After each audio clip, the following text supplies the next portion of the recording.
You know, you've done something very hard. You've stepped out of denial. You're not making excuses anymore, and you're not telling yourself the little slips is that your parents are just getting older. You're watching them age, and you've had enough of this, and you're facing it head on. And here's the thing nobody warns you about. The moment you step into help, your own life can start to feel like one long held breath. Your phone rings, and instead of smiling at their name on the screen, your stomach tightens. You're on call all day, every day. Nobody signed you up for this job of taking care of your aging parents. It just happened. Your visit and your heart sinks a little more each time you see them. Heart pills that should have been refilled, the bottle is still nearly full. Expired food shoved to the back, hidden candy wrappers in the trash, rugs, extension cords. You don't know whether to say something or let it go. Urine smells throughout the house. And you ask the questions. Did you take your pills today? Why won't you let anyone come in and help? I can get home care in. And you just hit a brick wall. Silence, defensiveness, maybe even anger.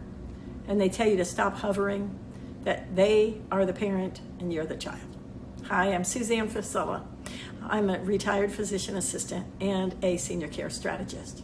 And for 20 years, I've been helping seniors and the adult children take care of them. So out of all of this, you have to realize, and you've come to realize, awareness and acceptance. You can't change an aging brain. And trying to do this will wear you down to nothing. It will wear on your marriage, it will wear on your job, your career, your vacations, and your own peace. But here's the good news. There is something better. You can stay involved without being the referee. You don't have to be on guard all the time. We can set boundaries, we can set schedules, we can set limits, we set guardrails. We learn a new language, totally. No confrontation, no tension, just steady, dependable support. Let's walk you through what this looks like. Medication tracking that doesn't rely on memory. Keeping track of pills is one of the hardest mental jobs there is. It takes memory, eyesight, steady hands, and the ability to think ahead. When any of those things start to slip, medications are usually the first thing that quietly falls apart. And your parent will often go to great lengths to hide it because their independence is tied up to it. A lot of families think a plastic pill box solves this. It doesn't. It only shows you the mistakes that have been made after they happen. And then you try to have a conversation and it backfires on you. Someone with memory changes, somebody who's tired, somebody who has arthritic hands, tremors, somebody who doesn't feel good, somebody that knows that the medication is going to make them not feel good, is not going to take their pills. So they'll drop a pill if they have arthritis, and they'll feel embarrassed, and they're not going to lean over and pick it up because they're afraid they're going to fall out of their chair, or they're going to fall, period, or they're going to faint. So the doses get mixed, and they don't want you telling them that the doses got mixed. They missed. They know they got missed. Okay? So it's not about willpower between you and them. It's about giving them a system that doesn't depend on memory at all. What does that look like? Well, at home, we've got to get something that works with them and not against them. So when their home starts to feel cluttered, it's harder for them to navigate, right? But it's not laziness. It's just they don't feel good. They don't want to get up and start cleaning. It's very hard to clean and it hurts their hands. And many times when people try to clean their whole home, they end up in bed for 2 or 3 days. It's a very physical job. So all of these things and their energy just starts to go. So it's the brain just having a harder time to decide to keep what they need to keep and to toss the other things. And they'd rather not open up that mail. They'd rather not read another letter. They'd just rather sit there and talk to you.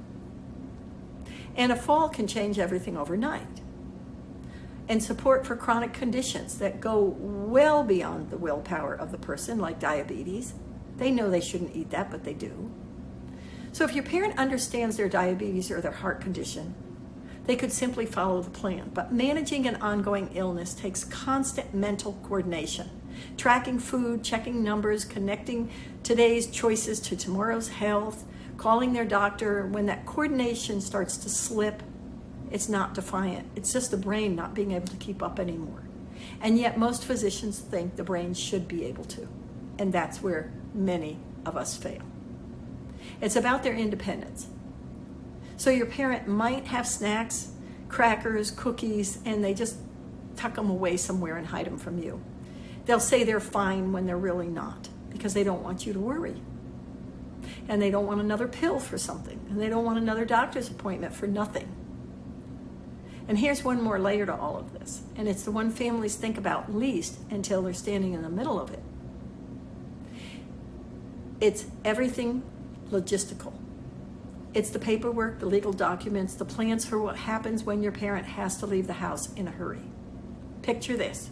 It's 2 a.m.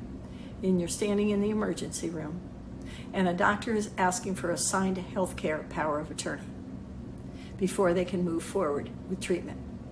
And if you don't have it, the doctor will make those decisions. If you don't know exactly where that document lives, you're going to be stuck.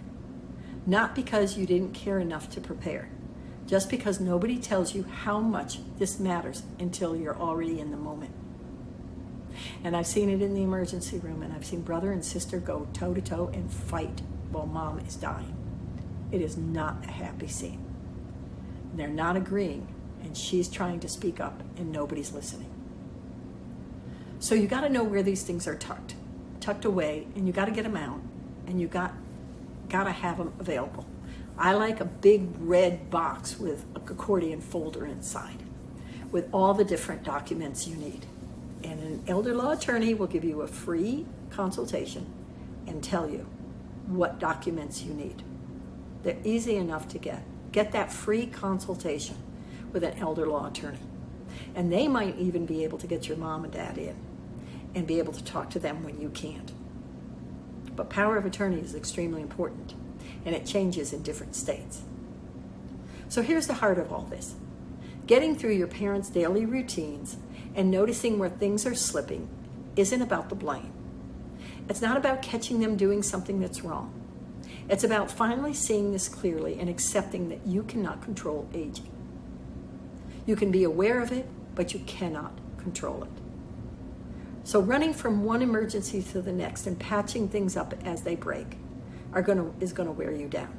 And it's not sustainable, and it's not fair to ask a human being to do this. That's why so many caregivers burn out. We can't fix a changing brain. That's another acceptance rule. You can't change another human being, and you cannot make them do something they're not going to do. But the guardrails that we put in place in the Steady Care Plan does exactly that. If any of this sounds like your life right now, the consistent checking, the hidden mistakes, the late night worry, that's not a sign that you're failing. It's a sign that you're ready for a better way to do this. You're already doing more than you probably give yourself credit for. Now it's time to make it sustainable. How many times have I told a client, let me worry about it? You go relax. It's like I take that burden off them. I am the pressure release valve. I am not the pressure cooker. And that is what this course that I teach is all about. Download the 25-point system audit and see where you're at now with your parent. And I'll talk to you later, and we'll get this done. Take care. Sign up for the wait list if you're interested in my course. Bye-bye.